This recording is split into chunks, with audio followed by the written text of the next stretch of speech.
All right, welcome back to Three Man Weave. We are here. My name is Brendan McDermott. I'm here with the returning Alex Regan, PFF Zone, and the newly elected president of the Sports Analytics Club for next year, Andrew Root. Andrew, welcome to the podcast. Thank you. My second appearance now. Of course. Also my second appearance. Amazing. The sophomore appearance for both these two. And I mean, we have to start this because, I mean, this happened literally this morning. Stephon Diggs traded to the Houston Texans. Stephon, a 6th and a 7th, go to Houston, and Buffalo gets a second-round pick. Gentlemen, what are our thoughts here? I'll go first. I'll keep it simple. I can't really see what the Bills were looking at, but I think they have a plan around this. I don't think they would give Diggs up for nothing if they didn't have a plan. He thinks they're done, but I think they're cooked. I think So they'll be cooked. able to. I think they'll be able to find a way to move that ball regardless. I mean, it'll be like last year when the Chiefs trade Tyreek Hill. There's a lot of questions. They go out and draft Rashee Rice, ends up performing well. So we'll just see. I mean, only time will tell. It's still very early. So Yeah, I think they'll still be able to move the ball. It's just in a very different. They're not going to be as productive methodically because Stephon Diggs is a very consistent guy. He was always moving the chains, but there was a lot of internal conflict within the last season and the off season. Stephon Diggs also had a bad second half. Khalil Shakir was a huge breakout candidate within the second half. I'm excited to see what he does next season. But this pretty much puts the Bills in the mark for wide receiver during the draft. But the Bills' defense has been regressing the last couple of years. Sean McDermott is really getting figured out at head coach. I'm a bit worried about the Bills, especially how the Jets have reloaded this offseason. The Miami Dolphins are still the same. It's going to be a bit tougher for the Bills. Scary New England Patriots. You never know. No, I mean, if whatever quarterback they draft breaks out, that would be awesome. But this pretty much just puts them wide receiver guaranteed within the draft. We're probably looking the first or early second round. And then 2025. I think they got a good deal for Diggs, especially for more or less an aging. I think he's 29 receiver. Yeah. Getting a second round pick is good to value, even if it is 2025. Yeah, I agree. I think getting a second was pretty huge for them. I think for an aging, expensive receiver, getting rid of him and getting a second is pretty huge. Like, right now, their top 3 receivers are Curtis Samuel, Khalil Shakir, and Matt Collins, which isn't great, but I think they're guaranteed. Take a receiver, take like a Brian Thomas, take, one of those top receivers at the end of the first round. I think they're right back to like a better spot. I mean, obviously, they're not going to be as good as Diggs, but I think getting a second rounder and a player that's like 70% of Diggs is pretty damn good and saving all that money. So I think overall, like the value-wise, I think Buffalo won, but I mean, it really depends on the replacement is because he could be really good or he could be really bad and the offense could really struggle. You get a big interception season out of Josh Allen with a rough wide receiver. Hopefully, man. Hopefully Sauce Gardner gets a few of those. Yeah. So, that was this morning's news, huge trade. But what we were originally going to talk about was the new rule changes come to the NFL. Huge news coming out about last week. It started off with the most controversial rule change, the hip drop tackle rule. I think it is just kind of ridiculous. I don't know how this has been like a big injury causer, but I really, really don't love the change. I mean, what are we thinking here on the hip drop tackle? It seems like the NFL is really dead set on making offense as easy as possible. We've seen this within the last 10 years, all their humongous rule changes. But the hip drop has been almost the most egregious one so far. Hip drop is taught within tackle technique. You're tackling, imagine a 3rd and 1 late in the game, and you have to make a crucial tackle. You got to put your body weight through a defender and get him down somehow. You can't just jump on a player's back, especially how people are getting faster, more athletic, bigger, and stronger. Tackling is getting so much more difficult. And now with this hip drop, I can guarantee next season a game is going to be decided on a borderline hip drop, whether that's decided. But I mean, the NFL is really. I know there were rumors in the offseason that they were a bit upset that the points per game went down. They're trying to bring that back up, especially through this decision. And I mean, it's part of tackling technique, and you're taking tackling out of the game, and that's very tough for defenses. I agree. I think it's egregious. Yeah. So you kind of covered the tackling aspect and like the performance aspect. I kind of want to talk about the officiating aspect as for this rule change, because in a league where referees already received a lot of flack, and I'm the first one to say refereeing is a hard job. It's not easy what they have to do. It's all quick play, especially with these guys getting faster and faster. Just seems like putting another judgment call into the game is just going to make that a little bit harder. It's just going to make it much more controversial, and it's almost an unavoidable tackle. It's taught in tackle technique. I feel like it's gonna happen. It's gonna be tough to mandate and tough to see in real time. And will it be reviewable? Because that's one thing that could be huge. I understand leaning with the crown is definitely something that I think everybody could agree should be taken out of the game. But the hip drop, I think if it's just, I don't know, I just don't see how they're gonna mandate it on an efficient basis. There's gonna be a lot of missed calls. So yeah, no, I agree. I think the fact that the NFL PA all the players who disagreeing with it really shows they probably need to revise this rule changing process, because that's ridiculous if the players don't agree and if the owners just doing this.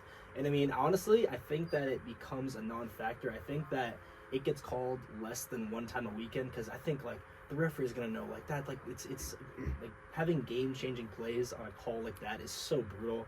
I think realistically it only lasts, it has the minimum amount of time. I'm not exactly sure how long it's in place for, but if it's only for 1 year, I really think if it's making these big plays and game changing calls, I think it lasts 1 year maybe. It's such a ridiculous rule that I think there's no way you can keep this for the long term. I think it'd be ridiculous. And I think that more or less there's a certain amount of injury risk you're willing to take by signing up to be a football player. Yeah. And the most we can do is limit head injuries, because those have long-term effects, and players will die from head injuries. But nobody's going to perish from an ankle break or an ACL tear. Those are very crucial injuries, but the more we can limit head injuries are the best. But at some point there has to be a limit to how much we are limiting defense. Yeah, no, I agree. I think it's pretty egregious, and I don't think it'll last long. The other rule change that I think is a lot more positive is the kickoff rule change. It's the XFL rules now. So what happens now, the kicker has to kick it within the red zone for it to have to be an actual kick. If it goes out of the end zone, it's to the 30. If it goes before, it's to 40. I think it's a great rule. It just encourages more returns and moves the kicking team and the return team more closely. I think it makes more returns and makes it safer. I feel like that's kind of the best possible outcome out of the kickoffs. And I personally love it. I think that it's a pretty easily great change for the league, and it just makes the kickoff more exciting play now. It used to be way more boring, used to be such a non-factor, and now kickoffs are kind of back. They're relevant now. Yeah, I'll just touch on this real quick.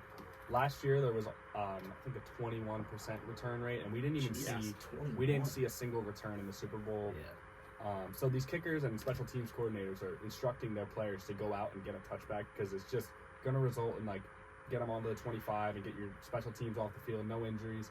But last year we had over 2,000 non-plays, which that's a lot of action that's being taken out of the game. Yeah. And I think if you, with this new rule, we're going to see a lot more plays, a lot more action. I think it's what the NFL is going for, similar to the hip drop and all these other rules. They want offense and scoring to go up, and they want more highlights. So I think this is a good thing, and I think it's also good for special teams players to go out and have more to show and more to prove.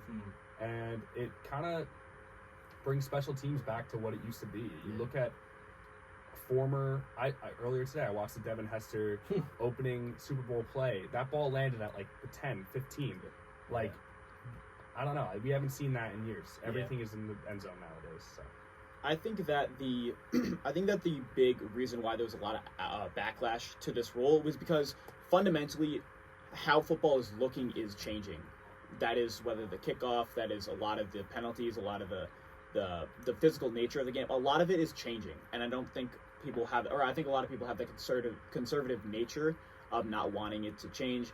But I think that some ways to spice it up are good ways to advance the game. And I think when I was reading the rule change, I was a bit confused. Some of the rules where if it rolls into the end zone, it's at the 35, but if it's a touchback, it's hard to understand. And I think that we'll see some mistakes week 1, week 2, the players misunderstanding some aspects. But I think that it increases a lot of things, which is kick return, not only the kick return volume, but also the importance of kick returning. And also I think that being a special teams player is a huge thing for the bottom of the roster guys. That's really how you can make the roster within the preseason, and especially if you're an undrafted rookie. And I think that the increased value in being better as a gunner or a player on the special teams unit, I think that they can increase players' role, and they'll be able to get more out of just kicking it out of the end zone. Yeah,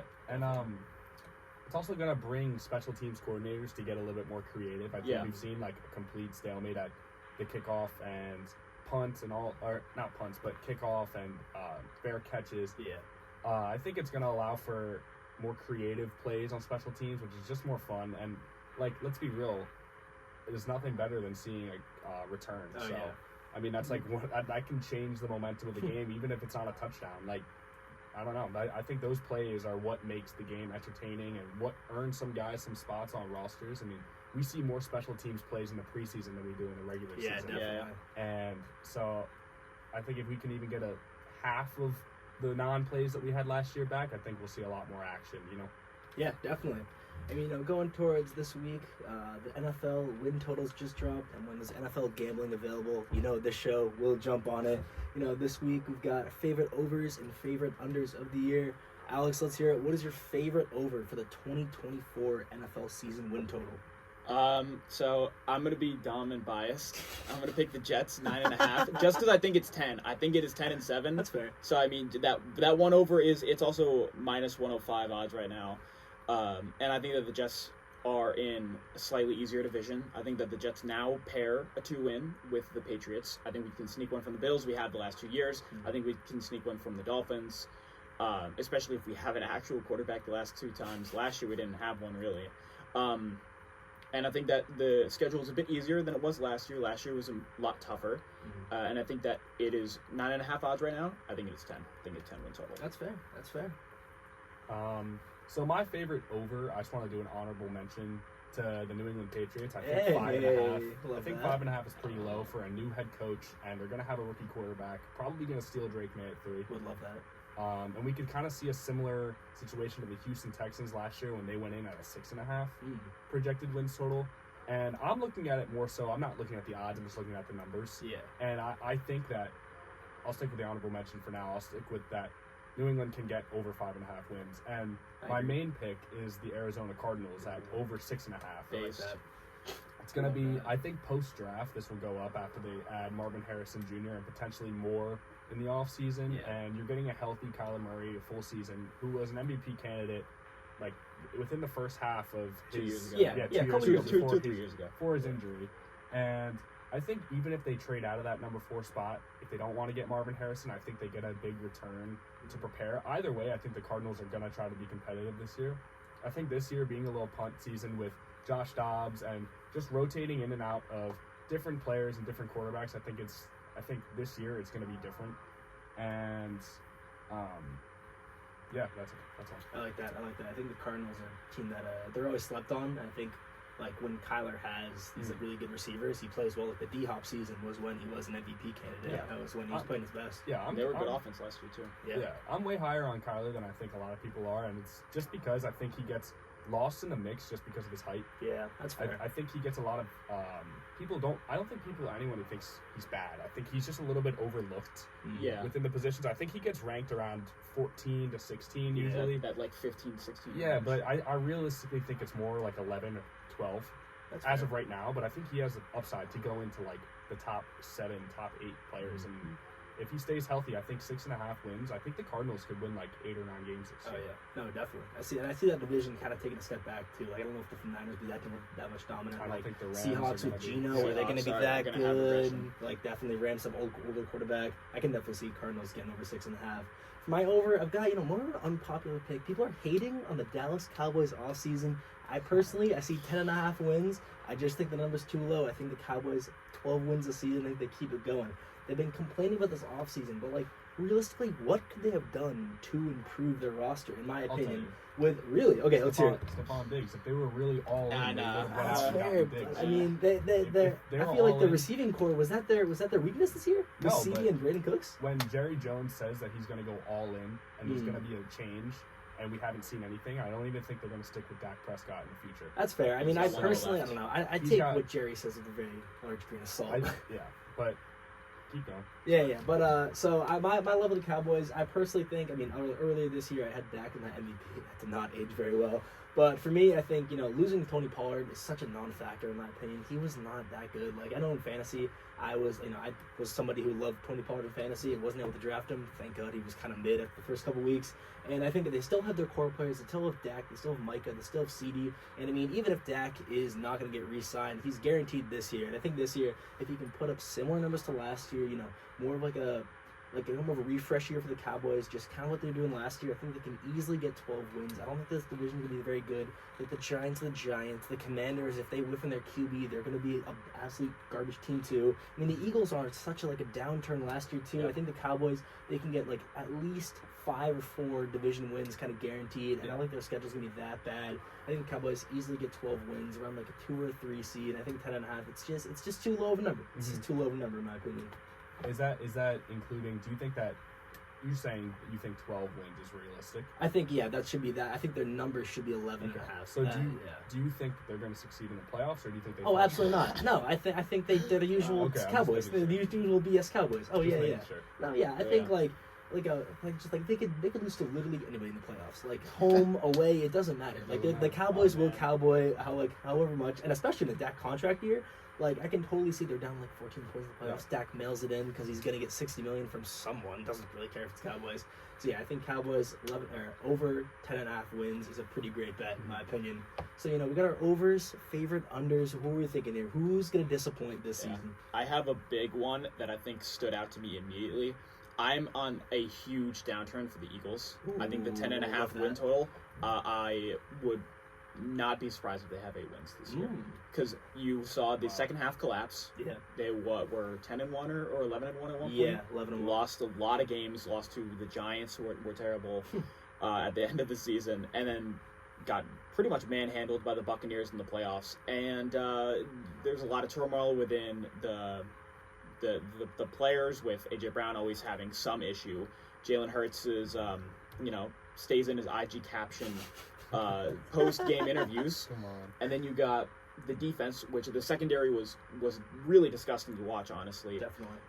Their team is really on a downturn. It seems like they're not very coached. They're not coached well when they lost to Sarkisian or Shane Steichen, my fault, and they lost John Gannon. Mm-hmm. You lose your 2 coordinators in a year, and I understand that it wasn't going to be immediate improvement, but there wasn't any big coordinator move or coaching move this year, other than I don't even know who the defensive coordinator is at this point. No big team move either. I don't think they're not in a great spot within the draft as well. I think that the Eagles are going to be a regressing team this year. I agree. I like that you said regressing team. I don't think that they're going to be bad, though. Yeah. I think that even if they take a step back from 11 wins, I think 9-10 wins could even be enough in that East Division to maybe even still sneak into the playoffs. And wild card team. Yeah. All right, so going on to my favorite under, I'll start off with another honorable mention. I want to go say that the honorable mention is Indianapolis Colts. I don't think that they're going to get 8.5. I don't think they're going to get 9 wins. Anthony Richardson fader. I like Anthony Richardson, but I just don't know if that offense has enough weapons around Anthony Richardson. And let's see if they can even protect him. For starters, Anthony Richardson also hasn't really had a rookie year yet. Yeah. So 9 wins as a rookie quarterback is very tough.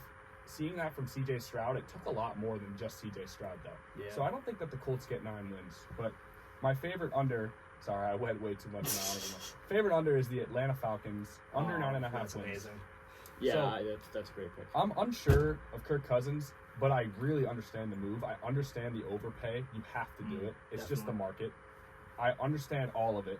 I see why Atlanta went out and got him, and I'm not saying that they're not going to make the playoffs. I just don't know if they can win 10 games, because I think that division is always a toss-up. I think they could even win that division at 8 or 9 wins. Yeah. And I looked at the Buccaneers. They're 7.5 wins. Yeah.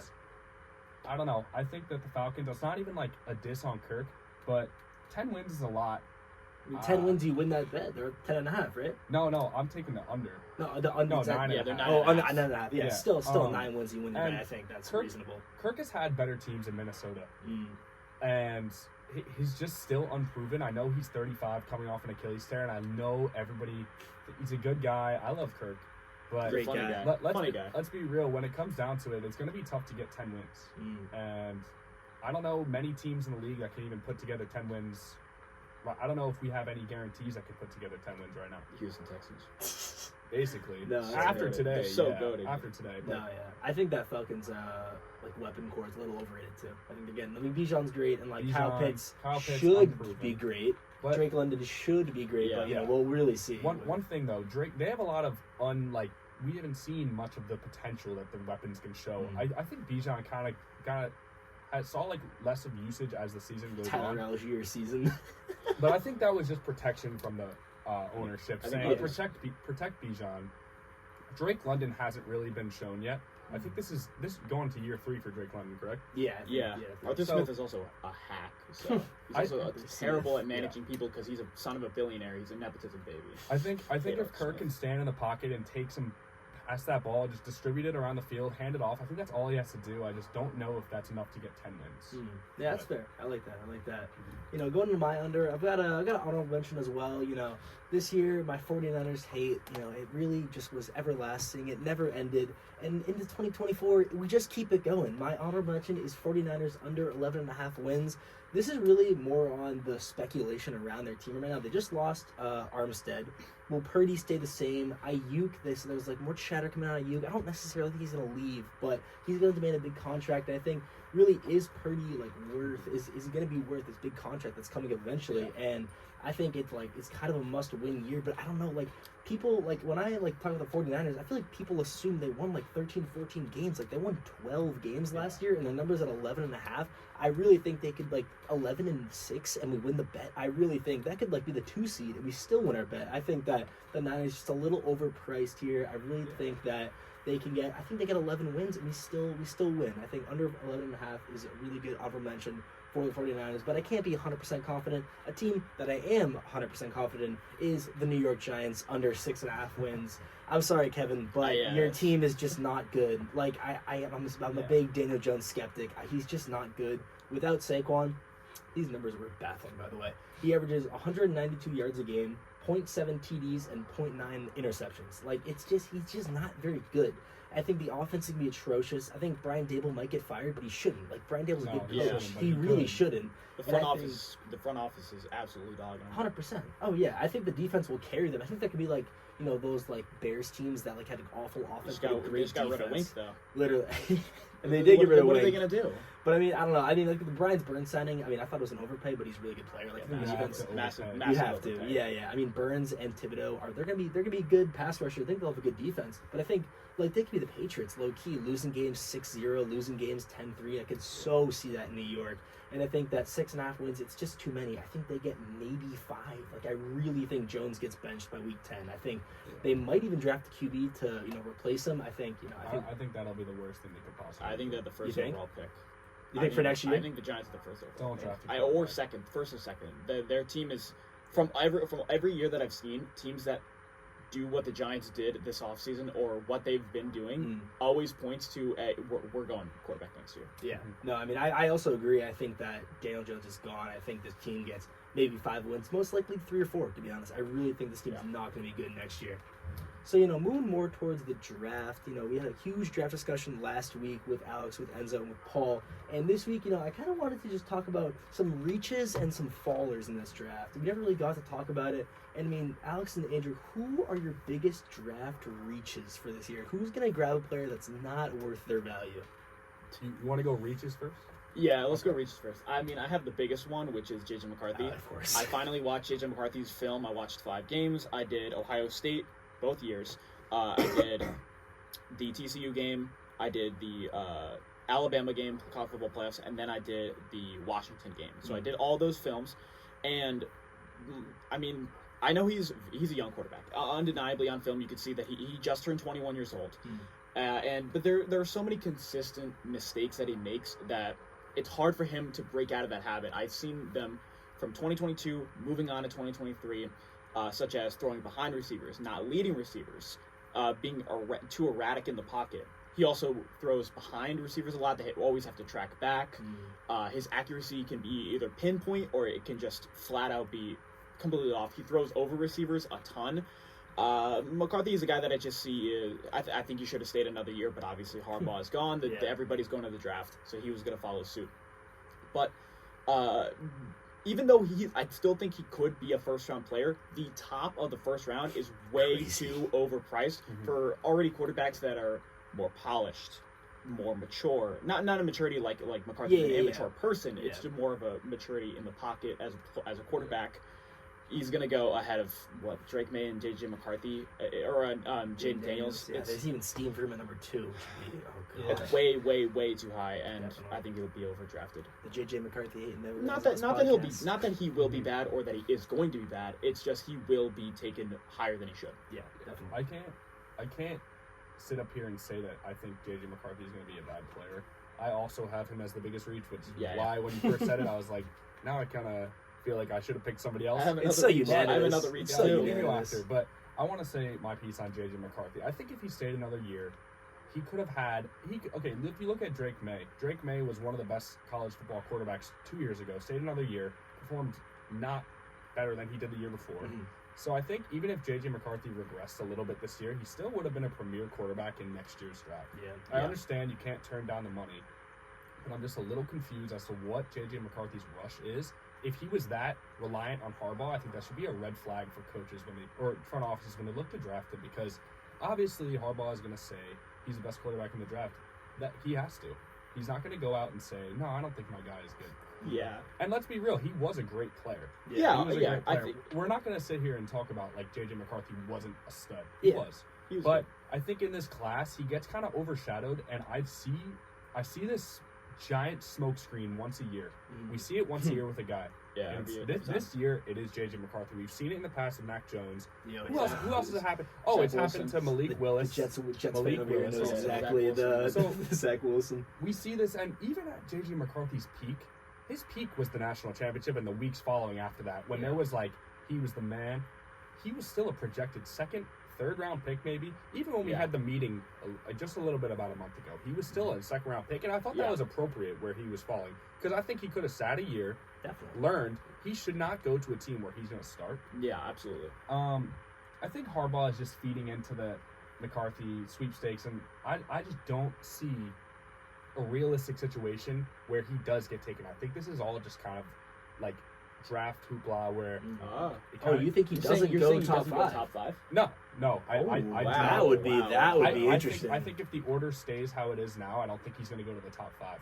But if we see a deliberate trade up, we can probably confidently say. But could you see? Okay, let's just go first 3. I think we can say the big 3. I think it's going to be Williams, Daniels probably at 2, May at 3. If 4, that remains Arizona. That's going to be Marvin Harrison Jr.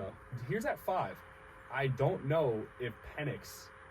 I mean, I don't know if JJ McCarthy is going to beat out Penix in a race, because I don't see where he's risen. Going to.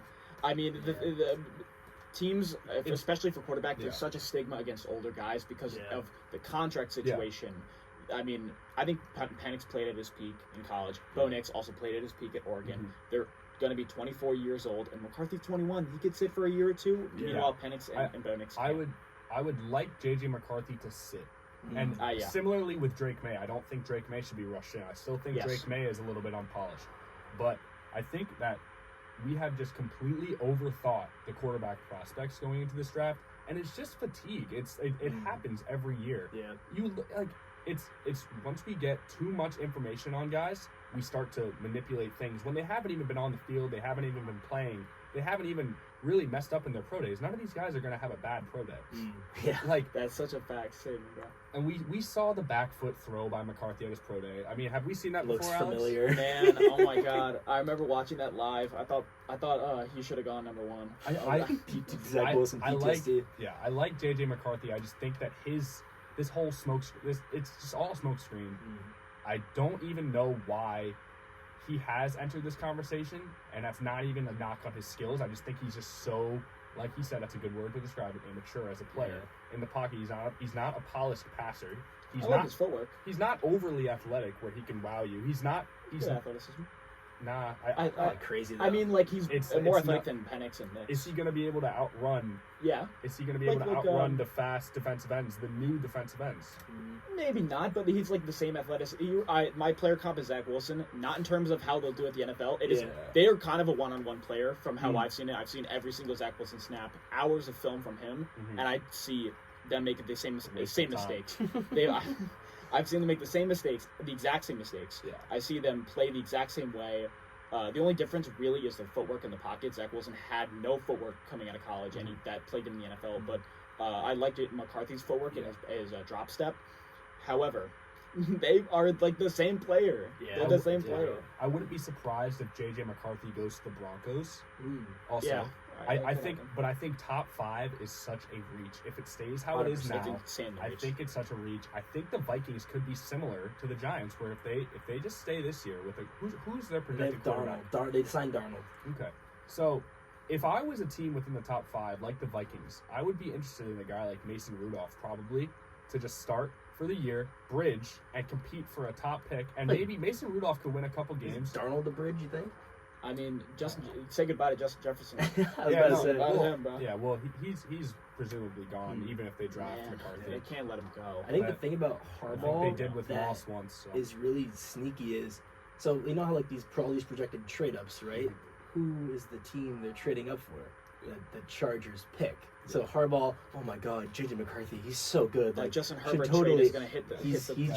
just slowly increases the value of that pick And because he's so good. So now instead of getting the Vikings 11 and 23, maybe he gets a second too, or he trades a away Justin third two. Herbert. Exactly. I'll tell Oh, you he trades with exactly. I'll Justin tell you Herbert. exactly what is causing these quarterback hype ups. It's mainly the media, but it's mainly 3 people. I think it's Mel Kiper Jr. putting him up to 9 on He his don't big know board, I anything, believe. man. He don't Yeah. know anything. Mel He doesn't Kiper do his own Jr. film anymore.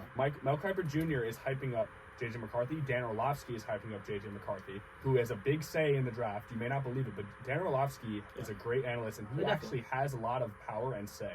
And also, if you look at just all these media, it's like the Pat McAfee show covers the draft every day. It's analysis paralysis. We're getting way too much I like that. information, Good way too adjective. much information about these guys where we're just overthinking it.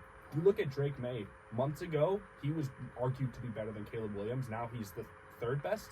I don't know. It's been too long. I think if the draft was a couple months ago, I don't even think J.J. McCarthy sees the top 15, maybe not even the first round. I love all these changes when no games have been played too. Thank you. Like, it's Yeah. crazy.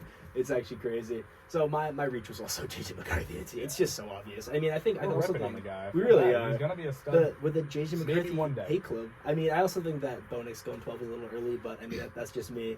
So for some draft fallers, I think that this QB craze is kind of going to let some defensive talent slip farther than they should. I think personally, my biggest faller is Terry and Arnold. I think that a lot of defense slips, and I think that one of the teams that should be going after him is the Broncos. I think the Broncos should totally take Terry and Arnold, but I think they're going to take a QB instead. So I think he falls to like Ravens, Bills, Bucks. I'm part of the Bills. That'd Bills be now. crazy. I agree. I think all these QBs are gonna like move the wide receivers This down, happens which every moves the year, tackles though. down, It's the Yeah. quarterback which show. moves the pass rushers down. I think the corners they're There's so no good. reason Marvin should go at 4. Exactly. There's no Yeah. reason. Marvin should honestly be the number 1 overall player. Oh, 100%. But yeah, I think all these crates for all these positions, I think Terry Arnold slips to this 20, 25 range. I think that he's a huge slip and a great steal. in I'm my so opinion. in on Terry and Arnold. I'm so also very guilty of it. I kind of over focus on the quarterbacks because I mean let's be real. This is like reality TV of these like quarterback smoke. Like we love the quarterback drama. Let's be honest. We love seeing J.J. McCarthy rumored in the top 5. It's great for this podcast. Yeah. It's great for ESPN. It's great for Pat McAfee. It's great for J.J. McCarthy. He got He's gonna get Harbaugh so much blowing money. steam up. Oh, his- yeah. He just earned himself so much money. I don't get it. But I think the cornerbacks are getting overshadowed, like you said. I think Tarian could land on a team that is going to be a contender as well. Definitely. I have a fall. I have actually 2. I have the one in the obvious one, which is going to be Brock Bowers. Oh, just because the positional value and blah blah blah. Brock Bowers is a top 3 player in this draft, in my opinion, based on talent.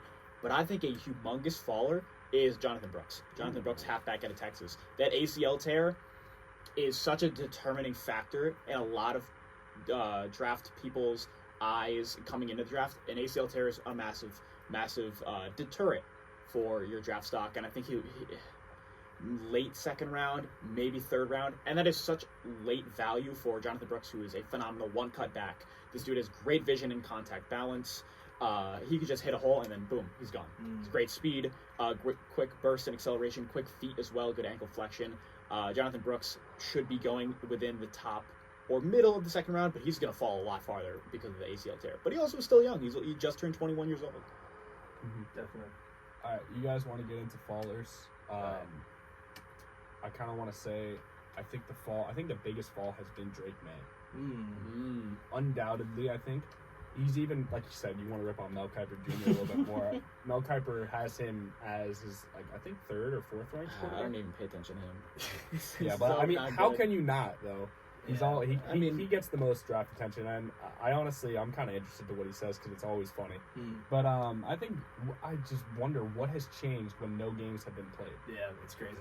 He arguably 2 months ago was regarded in a similar realm as Caleb Williams, and now he's being even higher than Caleb. Now he's being compared to J.J. McCarthy and Jaden Daniels. So I just wonder what has changed with him. I think he has the most upside, and he's still also very young. Even 2 years ago in college football, he was like last year. Yeah, no, before he was eligible for the draft. In Remember 2022, or you mean his freshman year, redshirt freshman? No, when he threw 36 touchdowns. Yeah, redshirt freshman. Went over 4K yards.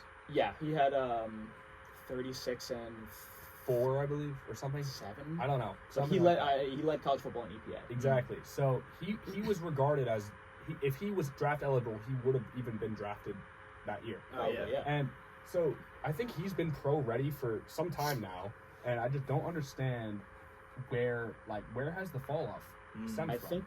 think it's because a lot of people recognize he has similar to, I guess, J.J. McCarthy. He has a bit of footwork discrepancy. It's kind of it can either be really polished or it can be kind of all over the place. He's a bit erratic, and under pressure he can just kind of chuck it up. We've heard that before. He's a guy from Wyoming in 2018. My comparison is Josh Allen and Justin Herbert. Yeah. That is what I think he kind of plays as. He's extremely aggressive. He makes some kind of, what are you doing type of throws. But I think that the upside, I mean, this dude can. His arm talent is phenomenal.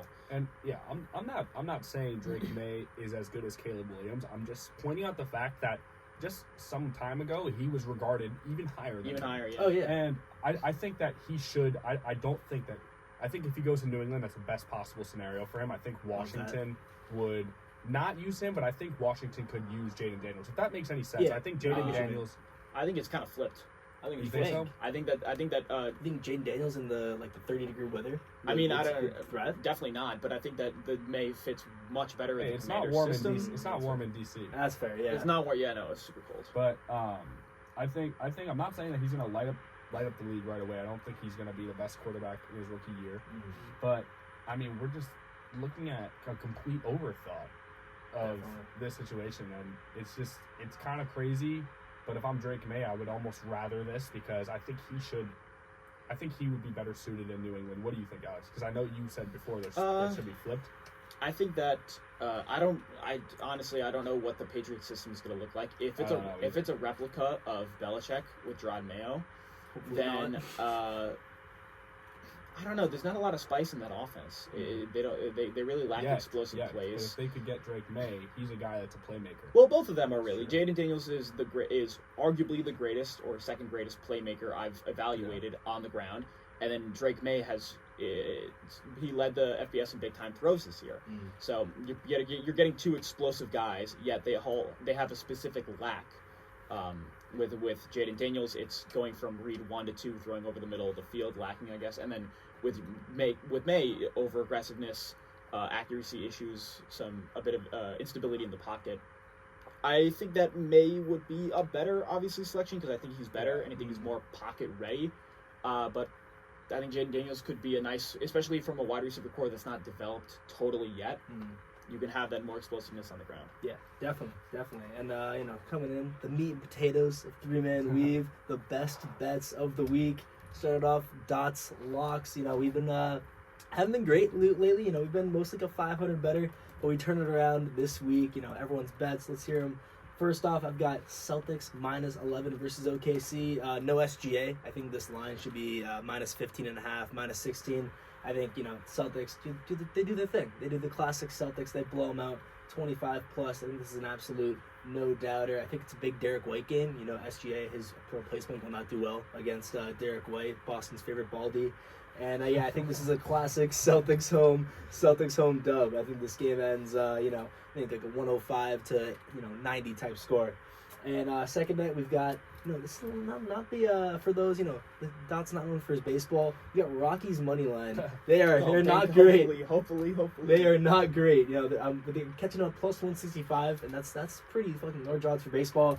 And they got Cal Quantrill at the mound. He's a great pitcher, and the Cubs are starting a reliever that they threw last night. They're starting Luke Little, who literally threw last night. I've almost never seen this before. Starting a reliever that pitched the day before. It's total look ahead spot. They get the Dodgers tomorrow. I think the Rockies steal one. I think it's a 6-5 Rockies win. They're 1-5.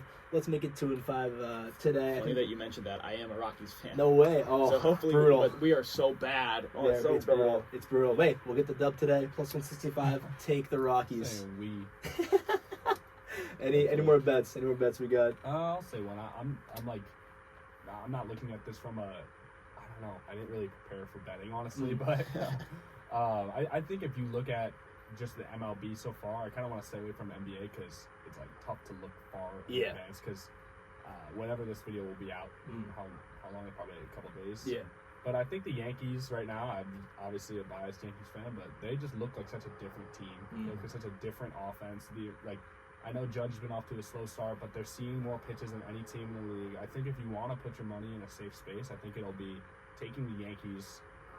Either they've been going down this year a lot, and I've been seeing a lot of people on Twitter have been saying that as soon as they go down, just take the odds because it's going to be higher. They lost 7-0 last night. I think they did. Yankees money line today. They did. Yeah, I think they're directly even money. They're up 2-1 right now against the Diamondbacks. There you go. They got a day game because it's on the West Coast, but just go if you want to win some bets. Bet on the Yankees. Love that. Favorite team. Let's go. Yeah, I have a fun one. I have a bit of a fun one. Here we I go. have two. So NC. This is March Madness. Oh yeah. We got Ooh. NC State. No. Let's Plus- go. No, Let's go. Not money line, but plus 9. I like that. So I don't think I don't maybe know if they'll win, but I'm taking the plus Okay. 9. Buying I into think DJ they'll cover. Burns. He's And a then dog. The hottest team. I mean, the hottest yeah. team in the tournament. Right Yeah. now.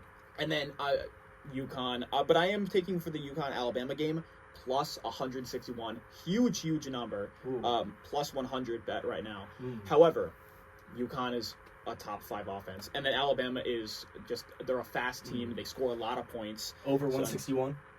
Love that. Yeah, over 161. like- Maybe like 150 if they have it. It'll be a bit worse of a line, but if you can parlay it with a plus 9 for the NC State, I'm good with that. I would like love to that. see Purdue lose. Oh, I would. amazing. Me too, would man. love That'd be to so see Edie's a funny. fraud. He's a Edie fraud. just makes me mad watching it, man. You might get drafted first round if he keeps this up. I hope not. Did you guys catch the LSU Iowa game? Oh yeah, Yeah, that was Caleb crazy. Clark. She's nuts. It's actually insane.